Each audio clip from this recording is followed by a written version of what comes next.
Studio से हम विद्यासागर यादव आप लोगों के बीच में एक निर्गुण भेज रहल बानी। आशा नहीं पूरा विश्वास बा कि आप लोगों के पसंद आई। ये मन बड़ा अधम हुआ करता है और उस निरंकार प्रभु को याद करते हैं। कहना है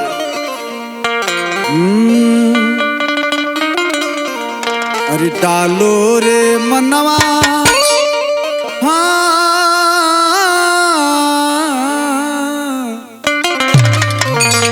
डालो रे मनवा सतगुरु सरनिया में तेरा डालो रे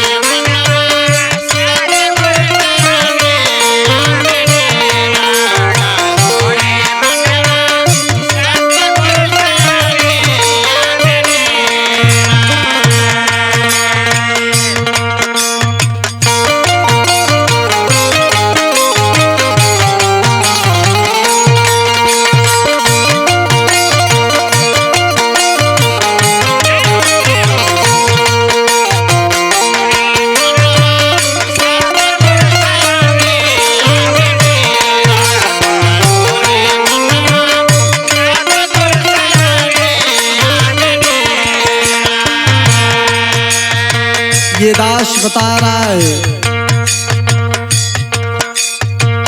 खेलत कूदत भी तललारी कैया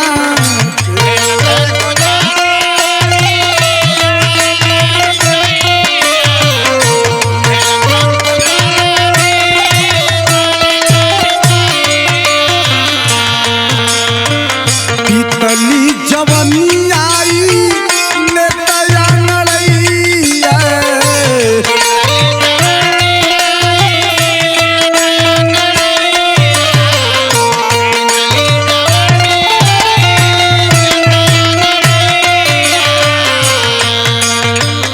खेलत कूदत भी तललारी कैया पीतली जवनी आई लेतया नड़ैया मुक्ति का पति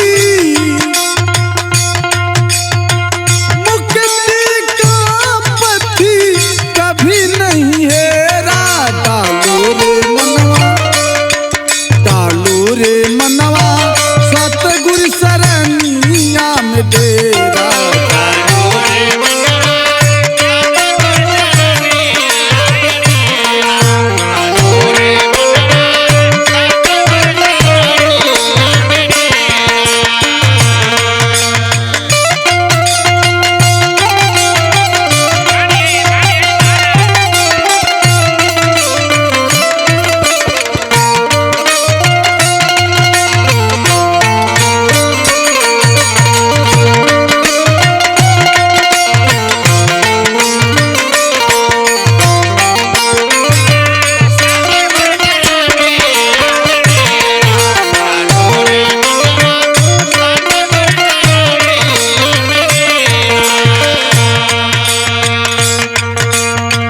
सुखी का साधनी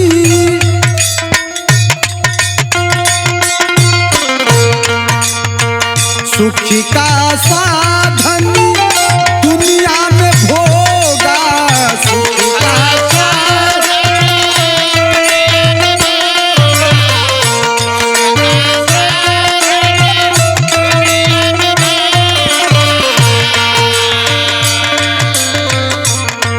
सुख का साधन दुनिया में भोगा।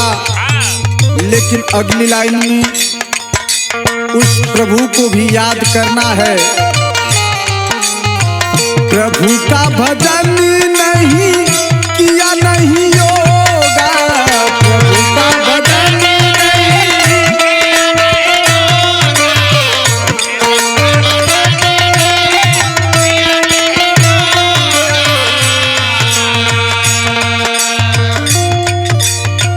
सुखी का साधन दुनिया में भोगा प्रभु का भजन नहीं किया नहीं योगा।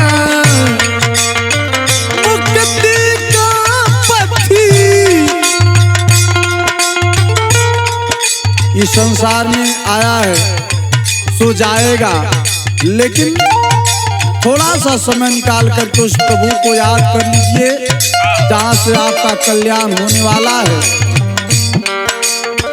मुक्ति का पथी कभी नहीं हेरा, डालो रे मनवा,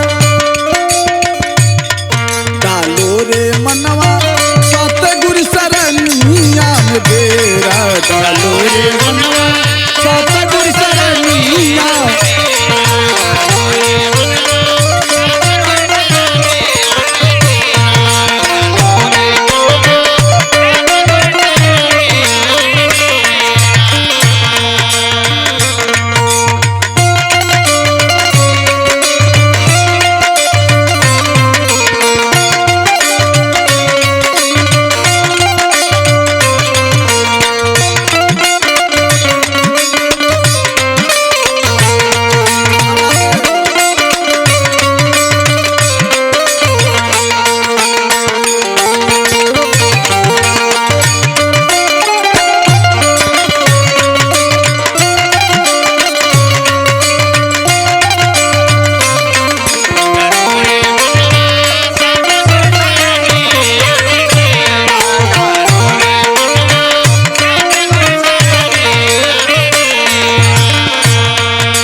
उस सत्य गुरु को जान करके अपने आप में एक दीपक जलाना है, भाव से कैसे पार होना है ये दास बता रहा है, कहना है।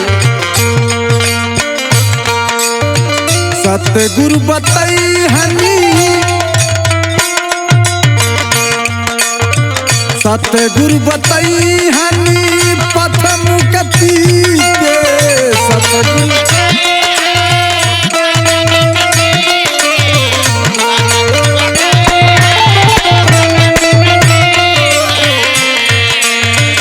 चौरासी से विधि मुक्ति के,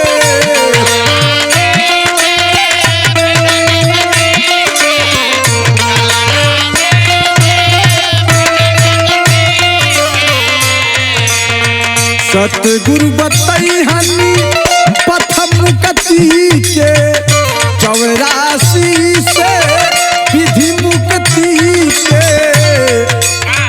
गुजरेगी रजनी, गुजरेगी रजनी होगा नया सवेरा, डालो रे मनवा, सतगुरु सरनिया में बेरा, डालो रे मनवा।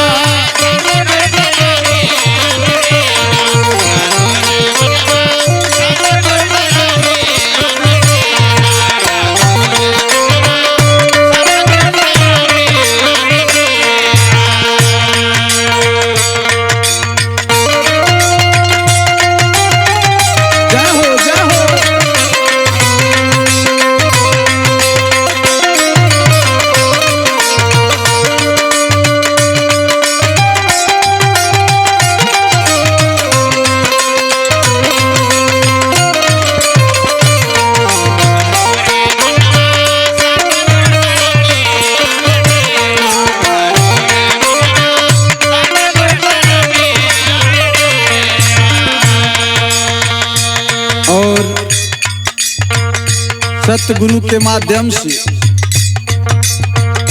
उस परमात्मा को जानिए और कवि की कलम बता रही है, जिसे ब्रह्म का ज्ञान हो गया वही ब्राह्मण है, कहना है। पूर्य ब्रह्म में लय हो जाओ, पूर्य ब्रह्म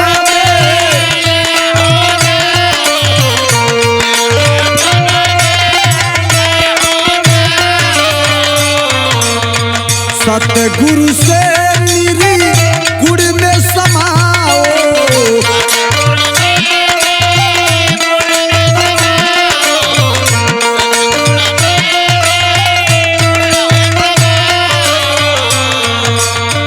पूर्य ब्रह्म में लय हो जाओ, सतगुरु से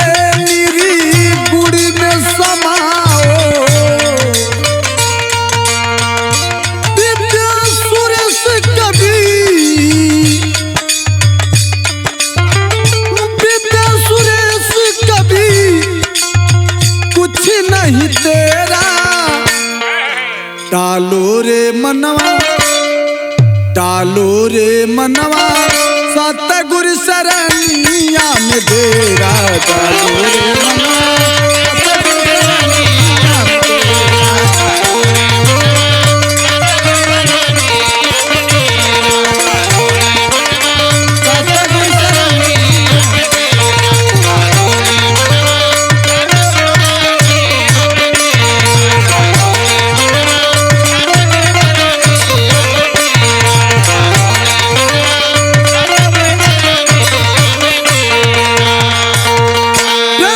सतगुरु महाराज की